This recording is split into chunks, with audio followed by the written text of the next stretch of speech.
Hi Tamil உறவுகள் அனைவருக்கும் அன்பு வணக்கம். இன்னைக்கு நம்ம இந்த காணொலியில் எதை பற்றி பார்க்க போறோம் அப்படின்னா, தமிழக வெற்றி கழகம் இந்த தேர்தலில் 30 விழுக்காடு வாக்குகளை பெறப்போகுது அப்படிங்கிறத பற்றி தான் நம்ம இந்த காணொலியில் முழுமையாக பார்க்க போறோம். ஏன்னா தமிழக வெற்றி கழகத்தினுடைய தலைவர் விஜய் அவர்களே என்ன சொல்லியிருக்காருன்னா, நாங்கள் 30 விழுக்காடு வாக்குகளை வச்சிருக்கோம், வீட்டுக்கு ஒரு விஜய் இருக்காங்க, 8 கோடி வீடு இருக்கு, 8 கோடி மக்களும் நாங்கள் இருக்கோம் அப்படின்னு சொல்லி விஜய் அவர்கள் பேசின அந்த காணொலிகள்லாம் பெரிய அளவில் வைரல் ஆனதை நம்ம பார்த்தோம். உண்மையாகவே தமிழக வெற்றி கழகத்தினுடைய வாக்கு வங்கி எவ்வளோ அப்படிங்கிறத பார்க்க போறோம். என்ன காரணம் அப்படின்னா, விஜய் கூட சொன்னார், என்னை மாரி சுயமா ஒரு கட்சி ஆரம்பிச்சு ஒரு விழுக்காடு வாக்குகளை வாங்கி காட்டுங்க, நான் ஒத்துக்கிறேன் அப்படின்றாரு. உண்மையாகவே தமிழக வெற்றி கழகம் இந்த தேர்தலில் எத்தனை விழுக்காடு வாக்குகளை வச்சிருக்கு அப்படிங்கிறது தான் அந்த காணொலியில் முழுமையாக பார்க்க போறோம். வாங்க வீடியோக்குள்ள போகலாம். உறவுகள் அனைவருக்கும் வணக்கம். தமிழக வெற்றி கழகம் கட்சி தொடங்கப்பட்டு 2 ஆண்டுகள் முடிந்து 3வது ஆண்டு வெற்றி விழாவெல்லாம் கொண்டாடினாங்க, பிள்ளைக்கு பர்த்டே கொண்டாடுற மாரி. ஆனால் இந்த தமிழக வெற்றி கழகம் வந்து 30 விழுக்காடு வாக்குங்கிறாங்க. இன்னொரு பக்கம் ஆதவ அர்ஜுனா 26ங்கிறாரு, அப்புறம் செங்கோவா இட்டையன் வந்து 28ங்கிறாரு. ஆளாளுக்கு ஒன்று சொல்கிறாங்க. என்னதான் உண்மையிலேயே ஃபேக்டாக 30 விழுக்காடு வாக்க வச்சிருக்காங்க அப்படின்னு நம்ம பார்க்கும்போது இவ்வளோ கான்ஃபிடென்ட்டாக சொல்கிறாங்களே. ஒருவேளை 2016 தேர்தலில் வாங்கின வாக்கை வச்சு சொல்லுவாங்க அப்படின்னு பார்த்தோம்னா, 2016 தேர்தலில் எலெக்ஷன் 2 கிட்ட இல்லை, அப்போ கட்சியே கிடையாது. 2019 பாராளுமன்ற தேர்தலில் நின்றுப்பாங்களா அப்படின்னு பார்த்தா அங்கேயும் கிடையாது. சரி, 2021 சட்டமன்ற தேர்தலில் நின்று 30 விழுக்காடு வாக்க வாங்கி வச்சிருக்காங்களான்னு கேட்டால் அங்கேயும் கிடையாது. சரி, 24 அங்கேயும் இல்லைப்பா, அந்த பாராளுமன்ற தேர்தலையும் விஜயெல்லாம் நிற்கலப்பா. சரி, வேறு எதுலப்பா நின்றாரு? ஒருவேளை இடைத்தேர்தலில் நின்றுப்பாரு அப்படின்னு கேட்டால் அங்கேயும் நிற்கல. அப்புறம் எப்படி நீங்கள் கேட்கலாம் 30 விழுக்காடு வாக்க எப்படிப்பா நீங்கள் தமிழக வெற்றி கழகம் வாங்குவோம் அப்படின்னு சொல்கிறீங்க அப்படின்னு ஒரு கேள்வி இருக்கும். கடைசியாக வெளிவந்த தலைவர் விஜய் இருக்காருல்ல, இந்த தற்கூரிகளின் தலைவர் விஜயுடைய படம் ஜனநாயகனுடைய டீசர், அந்த டீசர் 50 மில்லியன் வியூஸ்க்கு கடந்திருக்கு. 50 மில்லியன் வியூஸ்னா சாதாரண இல்லைங்க, 5 கோடி பார்வையாளர்களை பார்த்துருக்காங்க. அந்த 5 கோடி பேரும் தமிழ்நாட்டில் விஜய்க்கு ஓட்டு போட்டுரும் அப்படின்னு விஜய் ஒரு கணக்கு போடும்போது, அப்போ பக்கத்தில் இருந்த புஷி ஆனந்த் சொல்கிறாரு, இல்லை நம்மளே வந்து 2-3 ஃபேக் ஐடிலாம் வச்சு மெயில் ஐடி ஓப்பன் பண்ணி ஒரே டீசரை 4-5 ஐடியிலேருந்து பார்த்துருக்கோம், 4-5 லைக்கும் போட்டிருக்கோம். அது மட்டும் இல்லாமல் நம்ம தற்கூரிங்கெல்லாம் பார்த்தீங்கன்னா 1க்கு 4 முறை அந்த காணொலியை பார்த்துருப்பான். அதனால அந்த 5 கோடியை 2.5 கோடியாக ஆக்கிடுவோம், பாதிக்கு பாதி தான் நமக்கானதாக இருக்கும். அந்த 2.5 கோடியிலையும் எப்படியும் ஒரு 50 லட்சம் பேர் வந்து பார்த்தீங்கன்னா நம்மளை கலாய்க்கிறதுக்கே அந்த வீடியோ பார்த்துருப்பாங்க. மிச்சம் 2 கோடி பேர் இருக்காங்க. அந்த 2 கோடி பேரை நமக்கு ஓட்டு போடுறோம் தான். அதனால நம்ம வந்து சாலிடாக நம்ம ஒரு 70 விழுக்காடு வாக்க சொல்லலாம். ஆனாலும் தேர்தல் கிளம்புறதுனால 30 ஆரம்பிப்போம். ஆனால் அதுக்கு முன்னாடி இந்த ஆதவு, இந்த செங்கோ இட்டையெல்லாம் இருக்காருல்ல, இவரை மாரி ஆளை வச்சு 24, 26, 28, அப்புறம் 30, அப்புறம் 32, அப்புறம் 34, அப்புறம் 36, அப்புறம் 38, 40க்கு வந்துடுவோம். மொத்தமாக 40 விழுக்காடு வாக்க நம்ம வச்சிருக்கோம்னு தேர்தல் நெருங்க சொல்லிடுவோன்னு ஒரு பக்கா பிளான் போட்டிருக்காங்க. அந்த பிளான் படி தான் இவங்க என்ன பண்ணியிருக்காங்க, இந்த டீசரில் எவ்வளோ வியூஸ் போயிருக்கு, அதனால விஜய் வந்து 30 விழுக்காடு வாக்கு கிட்டத்தட்ட ஒரு 1.5 கோடி வாக்கை வந்து விஜய் வச்சிருக்காரு.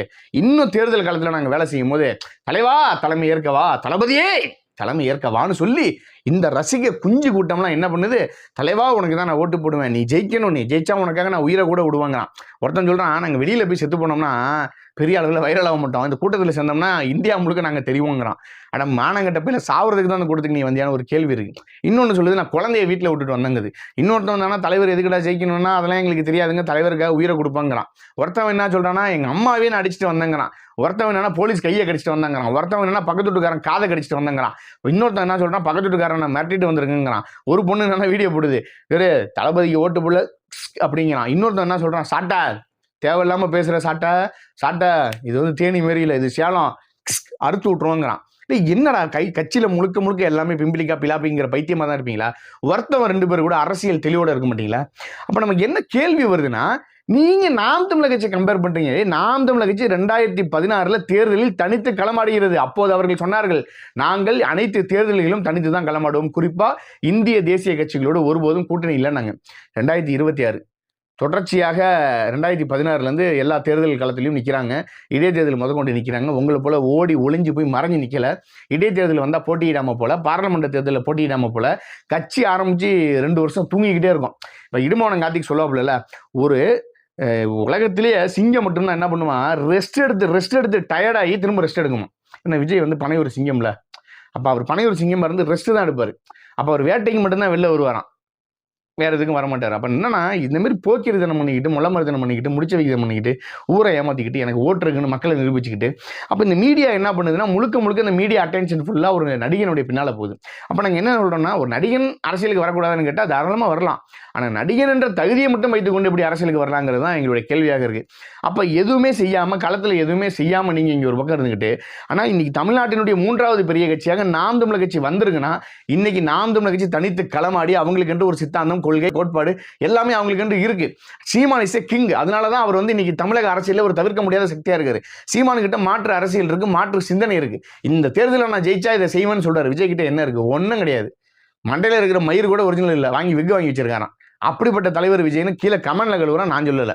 அப்ப இந்த தற்கூறிங்க நம்ம கிட்ட வந்து கேட்கறாங்க, எங்க தலைவர் விஜயை பத்தி நீ பேசுறிய, நீ கூடங்குளம் அலுவலகத்துக்கு பேசினியா, ஜல்லிக்கட்டுக்கு பேசினியா, பரந்தூர் விமான நிலையத்துக்கு பேசினியா, தூத்துக்குடி துப்பாக்கி சூடுக்கு பேசினியா? அட நாய, இது எல்லாத்துக்கும் நான் பேசியிருக்கேன். இது எல்லா பிரச்சனைக்கும் நான் பேசியிருக்கேன், காணொலிகள் போட்டிருக்கேன், என்னுடைய கண்டனத்தை பதிவு பண்ணியிருக்கேன், களத்தில் போய் அந்த மக்களை சந்திச்சிருக்கேன். இதே தூத்துக்குடி துப்பாக்கி சூடு அப்போ படுகொலை நடந்தப்ப அந்த மக்களை போய் நான் மருத்துவமனையில் சந்திச்சிருக்கேன். விஜய் இது பண்ணியிருக்காரா? விஜய் இதெல்லாம் பண்ணியிருக்காரா? எந்த போராட்டத்துக்கு விஜய் களத்தில் வந்து நின்றுருக்காரு? நடிகன் என்ற ஒரு தகுதி மட்டும் இருந்தால் போதுமா நாட்டை ஆளுவதற்கு? எந்த விதமான அரசியல் அடிப்படையும் தெரியாத விஜய் தற்குறி இந்த கூட்டத்தை வச்சுக்கிட்டு நீங்க முதலமைச்சர் ஆயிடலான்னா இது எப்படி நாங்கள் ஏற்க முடியும் சொல்லுங்க? அப்ப விஜய்க்கு எங்க வாக்கு இருக்கு? வாக்கே இல்லை விஜய்க்கு. சும்மா மீடியாவோட அட்டென்ஷனை வச்சுக்கிட்டு எங்களுக்கு 30 லட்சம் பாருங்க, அவங்க எப்படி திட்டமிடுறாங்க பாருங்க. 24 விழுக்காடு வாக்குகள் வச்சிருக்கோம், 26னா அப்புறம் 30னா 35 அப்புறம் 40க்கு வந்துட்டான். அவன் இஷ்டத்துக்கு வாக்கு இருக்கான். விஜய் ஒரு பெரிய மாற்றத்தை கொடுப்பாராம். கட்சி ஆரம்பிக்கும் போதே அந்த நாய் சொல்லுது கூட்டணிக்கு யார் வேணாலும் வரலாம் அப்படின்னு. இவர் ஊழல் ஒழிக்க போறாராம். கூட்டணிக்கு யார் வேணாலும் வரலாம், ஆனா ஏற்கனவே ஊழல் செஞ்ச கட்சிகளோடு கூட்டணி வைத்தவங்க யார் வேணாலும் வரலாம், ஆனா இவர் ஊழலை ஒழிச்சிட்டு வரான். எந்த திருட வேணாலும் என் கூட வேலைக்கு சேரலாம், ஆனா திருடக்கூடாது அப்படிங்கிற மாதிரி இருக்கு. இது எந்த மாதிரியான வாதம் இது? அப்ப எந்த விதமான அரசியல் அடிப்படை புரிதலும் இல்லாம ஒரு அரசியல் கட்சி ஆரம்பிச்சுக்கிட்டு கொள்கை தலைவருடைய பேர் என்னன்னு கேட்டா தொண்டன்ல பாருங்க. சரி வாங்க, எந்த கொள்கை விஜய்கிட்ட பிடிச்சிருந்ததுன்னா விஜய் நல்லா நடனம் ஆடுவாருங்க, நல்லா சூப்பரா நடனம் ஆடுவாரு, வேற என்ன பண்ணுவாரு, நல்லா நடிப்பாரு, பேசி கொடுத்த டயலாக் அப்படியே மனப்பாடம் பண்ணி 10 பேப்பர் இருந்தாலும் சரி பக்கம் பக்கமா 10 பக்கத்தையும் படிச்சு தள்ளுவார், அப்படியே சிங்கிள் ஷாட்ல எடுப்பாரு. அப்ப நமக்கு ஒரு கேள்வி என்ன வருதுன்னா, விஜய் உச்சத்தில் இருந்த ஒரு நடிகர்னா எங்க உச்சத்தில் இருந்தாரு? இன்னைக்கு இந்திய சினிமாவில் பாகுபலிங்கிற ஒரு திரைப்படம் உச்சத்தை தொட்டிருக்கு, கேஜிஎஃப்ங்கிற ஒரு படம் திரைப்படம் உச்சத்தை தொட்டிருக்கு, காந்தாராங்கிற படம் ஒரு உச்சத்தை தொட்டிருக்கு. இதெல்லாம் வசூல் ரீதியாக உச்சத்தை தொட்ட படங்கள். விஜயினோட படம் எங்க அந்த மாதிரி உச்சம் தொட்டிருக்கு? 1000 கோடி வசூல் இருக்கு. லியோ படமே 650 கோடினா, ஆனா அங்க ப்ரொடியூசர் சொல்றாரு இல்லங்க 150 கோடி தாங்க வசூலுங்கிறாரு. புலி படத்துக்கு இந்த முடிச்சு வைக்க மொல்ல மாதிரி என்ன பண்ணிருக்கு, 15 கோடியை மறைச்சிருக்கு வரி கட்டாம. அதுல 1.5 கோடி ரூபா அபராதம் கட்ட மாட்டேன்னு கோர்ட்டுக்கு வர. அப்ப இப்படிலாம் இருந்துட்டு உச்சத்துல எங்க நீ உச்சத்துல உன் படம் கடைசி 5 படம் ஏதாவது ஓடிச்சா? ஏதாவது ஒரு படம் ஓடி இருக்கா சொல்லு?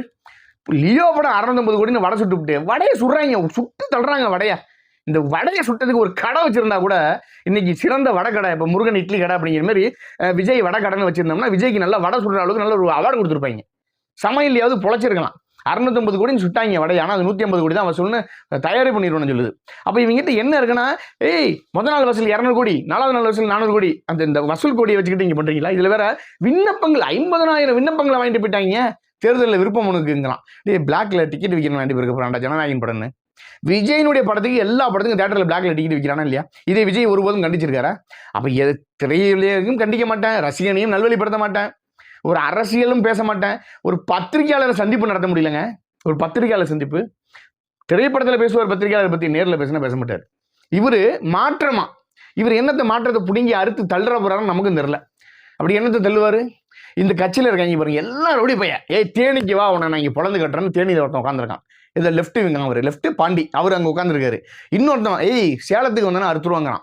இன்னொருத்தன் அங்கே பேர் சென்னையெல்லாம் வேற மாரிங்கிறான். அடுத்து தம்பி நான் இப்பவும் சொல்றேன், நாம் தமிழர் கட்சி 234 தொகுதியிலும் தனித்து கிளம்பாடுது. 234 தொகுதிக்கும் சாட்டை துறைமுருகன் பிரச்சாரத்துக்கு போவாரு, 234 தொகுதியும் சீமான் பிரச்சாரத்துக்கு போகுது. என்னத்தை பண்ணிடுவீங்க நீங்க? என்ன பண்ணிடுவீங்க? விவாதம் பண்ண தயாரா? விவாதம் பண்றீங்களா? தமிழக வெற்றி கழகம் மிஸ்ஸஸ் நாம் தமிழர் ஒரு விவாத மேடை எடுத்து லைவ்ல போடுமா, டெலிகாஸ்ட் பண்ணுவோமா? யாரோடு யார் விவாதம் பண்றா, யாருக்கு அரசியல் தெளிவு இருக்குன்னு ஒன்றும் கிடையாது, ஒரு மண்ணும் கிடையாது, எதுவுமே இல்லாம தமிழக வெற்றி கழகம் விஜய் விஜய் விஜய் விஜய்னா என்னங்க விஜய்? இந்த நீங்க என்ன பாருங்க, இந்த தமிழ் சமூகத்துல திமுகவுக்கு என்று ஒரு வரலாறு இருக்குங்க. ஆமா, 49ல் கட்சி ஆரம்பிச்சு 67 ஆட்சிக்கு வரான். 18 ஆண்டுகள் அனுபவம் இருக்கு. அதிமுகவுக்கு ஒரு அனுபவம் இருக்கு, தேமுதிகக்கு ஒரு அனுபவம் இருக்கு, வைகோ அவர்களுக்கு ஒரு அனுபவம் இருக்கு, அண்ணன் திருமாவளவன் அவர்களுக்கு அனுபவம் இருக்கு. 4 நூற்றாண்டுகளுக்கு மேலாக ஒடுக்கப்பட்ட சமூக மக்களுடைய விடுதலைக்காக போராடி இருக்காரு. ஐயா ராமதாஸ் அவர்கள் இடஒதுக்கீடுக்காக அந்த வன்னிய சமூக மக்களுக்காக அவ்வளவு போராட்டங்கள் பண்ணியிருக்காரு. இரட்டை கவல முறையை ஒழித்தாரு. ஒரே நாளில் 7 அம்பேத்கர் சிலையை திறந்தவர் ஐயா மருத்துவர் ராமதாஸ் அவர்கள். இப்படி வன்னியர்களுக்கென்று ஒரு அடையாளம் இருக்கு. அதை ஐயா ராமதாஸ் அவர்கள் தொடர்ச்சியாக போராடி பெற்றுக் கொடுத்தாரு. அப்படிப்பட்ட தலைவர்கள் அந்த மண்ணில் இருக்காங்க. அண்ணன் ஜான் பாண்டியன் இருக்காரு, அண்ணன் வேல்முருகன் இருக்காரு. மக்களுடைய எல்லா பிரச்சனைக்கும் அண்ணன் வேல்முருகன் களத்தில் நின்று போராடி இருக்காரு. திமுகவோட கூட்டணியில் இருந்தாலுமே மக்களுடைய பிரச்சனையை பேசியிருக்காரு. நாம் தமிழர் கட்சி 15 ஆண்டுகளுக்கு மேலாக தனித்து களமாடுது. எல்லா பிரச்சனைக்கும் போராடி இருக்கு. கூடங்குளம் அணு உலையா நாம் தமிழர் கட்சி போராடி இருக்கு. பரந்தூர் விமான நிலைய பிரச்சனையா நாம் தமிழர் கட்சி போராடி இருக்கு. டங்ஸ்டன் சுரங்கம் நீங்க வராம இருக்கிறதுக்கு நாம் தமிழர் கட்சி முக்கிய காரணம். சுற்றுச்சூழலை பாதுகாத்திருக்கு. குருதி கொடைங்கிற ஒரு பாசறை வைத்து தமிழ்நாடு முழுக்க லட்சக்கணக்கானவர்களுக்கு குருதியை கொடையாக கொடுத்திருக்கு. சுற்றுச்சூழல் பாசறை வைத்திருக்கு. லஞ்ச ஒழிப்பு ஊழல் தடுப்பு பாசறை வைத்திருக்கு. அப்படிப்பட்ட நாம் தமிழர் கட்சி அனைத்து போராட்டங்களையும் களத்தில் நின்றிருக்கு. கனிமவள கொள்ளையா நாம் தமிழர் கட்சி, வீடுகள் இடிக்கப்படுதா நாம் தமிழர் கட்சி, விவசாய நிலங்கள் பறிக்கப்படுகிறதா நாம் தமிழர் கட்சி. அண்ணன் சீமான் அவர்கள் களத்தில் நின்று போராடி இருக்காரு. எந்த இடத்துல விஜய் போராடி இருக்கான்? விஜய் என்ன மாற்று? சீமான் பிராமண கடப்பாருன்னு சொல்லிட்டாரு, சீமான் இதை சொல்லிட்டாருன்னு சொல்லி பேசுற இந்த சமூகம், இந்த மக்கள் சீமான் மலையை வெட்டாதன்னு பேசுறான், வெட்டாத. ஆற்று மணலை அல்லாதங்கிறான், அல்லாத. மரங்களை வெட்டாதங்கிறான், வெட்டாத. இயற்கை வளங்களை பாதுகாக்கணும்னு சீமான் பேசுறான். சொல்ல மாட்டேங்கிற, அதை பேச மாட்டேங்கிற, அதை விவாதமாக்க மாட்டேங்கிற. அப்ப நீ எதை விவாதமாக்குற? சீமான் சாத்தானின் பிள்ளைகள்ட்டாரு, சீமான் பிராமண கடப்பாருன்ட்டாரு. சீமான் அண்ணன் விஜயை பத்தி ஒரு மேடையில் பேசுகிறாருப்பா, 2 மணி நேரம் பேசுறாரு. அதுல 2 நிமிஷம் விஜய் பத்தி பேசுறாரு. உடனே விஜய்க்கு எதிராக திருப்பிட்டாரு, திமுக பத்தி விமர்சனம் பண்ணல. இதுல ஒரு கூட்டம். அப்ப சீமான் இவ்வளவு விடயங்களை பேசுறாரு. சீமான் ஆட்சிக்கு வந்தா இலவசமா கல்வி தரங்கிறாரு, தரமான கல்வியை தரங்கிறாரு, தரமான குடிநீரை தரங்கிறாரு. தனியார் நிறுவனத்துக்கிட்ட இருக்கக்கூடிய குடிநீர் எப்படா தரமா இருக்கு? அவன் மட்டும் எப்படா பாட்டில் அடிச்சு விற்கிறான்? அவனுக்கு எப்படி தரமா கிடைக்குது? அதை ஏன் ஒரு அரசால கொடுக்க முடியலன்னு சீமான் கேள்வி எழுப்புறாரு. அரசு மருத்துவமனைகளை சீமான் எப்படி தரம் உயர்த்தும்னு பேசுறாரு. மாணவர்களுக்கு எப்படி கல்வியை கொடுப்பேங்கிறாரு.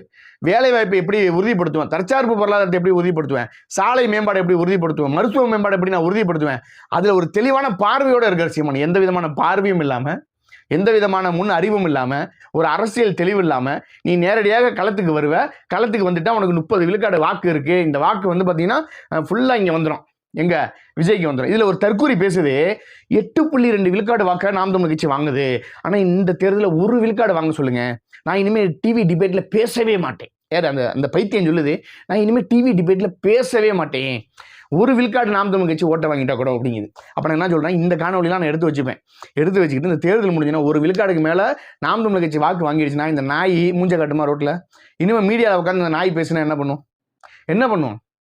அப்ப போற போக்கில் பேசுறது. நாம் தமிழர் கட்சிக்கு விழுந்த 7 விழுக்காடும் விஜயோட வாக்கு, விஜய் வந்து ஆதரவாளருக்கு தான் ஆதரவு கொடுத்தாங்க அப்படின்னு.